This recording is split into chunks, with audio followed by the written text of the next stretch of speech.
Salam, sabahın xeyir Bakı. Saat 8 sizi qarşılayır Tibb Universitetinin Tədris Cərrahiyyə Klinikası və Mamalıq kafedrası.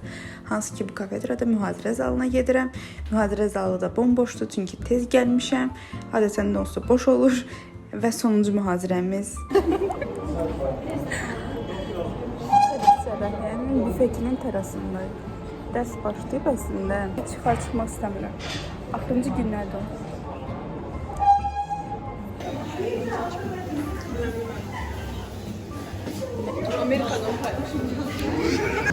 Depo liftine bindiğimiz için bizi liftten düşürttüler. Deponun derinliklerinden çekirəm. Burada sterilizasiya var imiş. Bura 13-cü mərtəbə.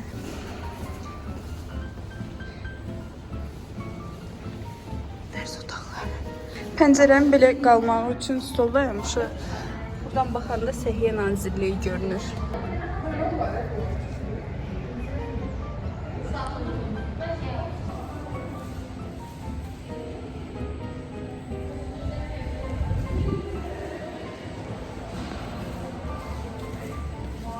Eyni bu günbəzdən bir də var, o pis tərəfdə. Koridorun hepsi başında.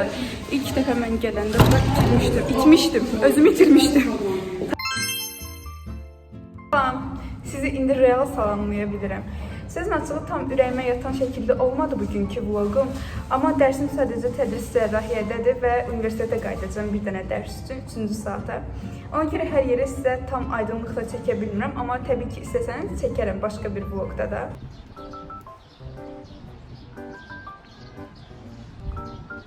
Tədris Cərrahiyyə binasının möhtəşəm əzəmətini çəkirəm və arxa tərəfdən gedirik biz. Çünki universitetə qayıdırıq. Buradan arxa qapıdan çıxdıqdan sonra biz bu tərəfdən girişdən giririk.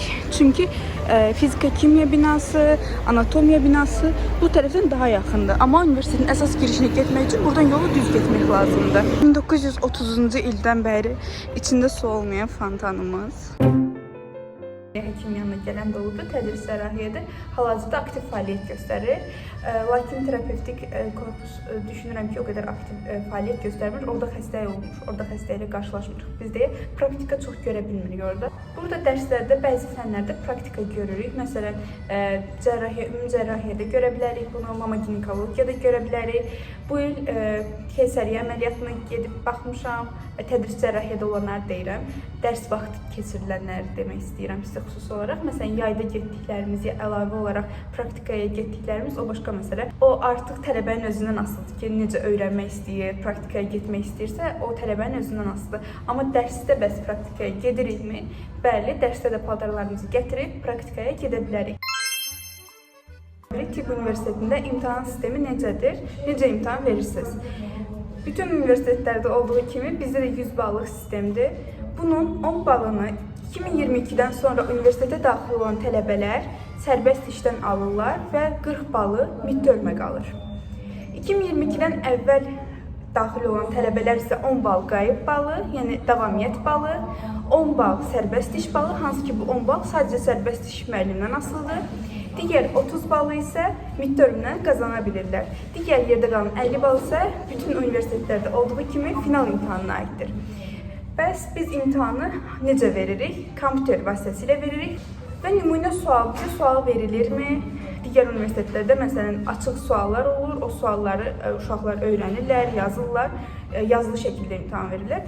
Bizdə kompüterlə olduğu üçün elektron təhsil sistemimizdə, ETS-ə hər fəndən 100 sual, bəlkə 150 sual nümunə yerləşdirilir. O suallardan düşür deyə bilmərəm, yəni düşdüyü də olur o suallardan, düşmədiyi də olur. Əslində fəndən kafedradan asılıdır.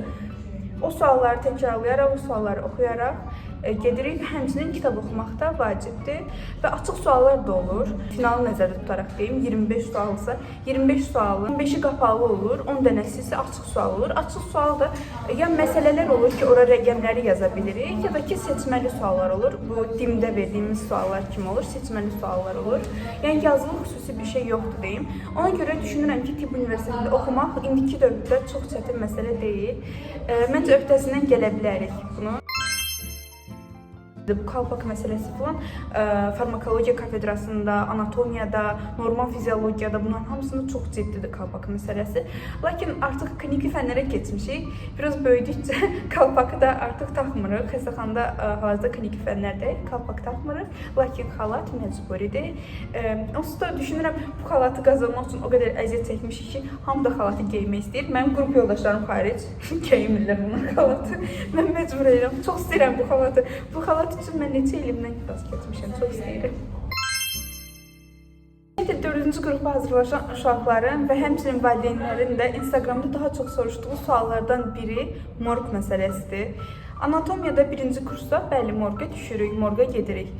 Lakin morqda orada qorxulacaq heç nə həqiqətən yoxdur. Çünki orada olanın heç meyit olduğunun fərqinə varmırsınız.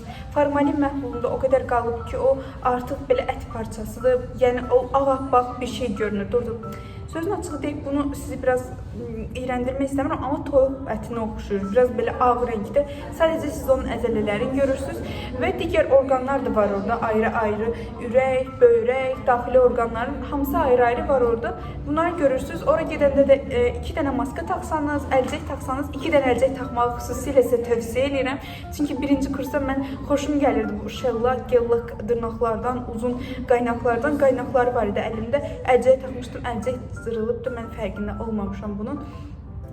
Barmağım, dırnağım oradan çıxmışmış mən də orada meyitə baxanda.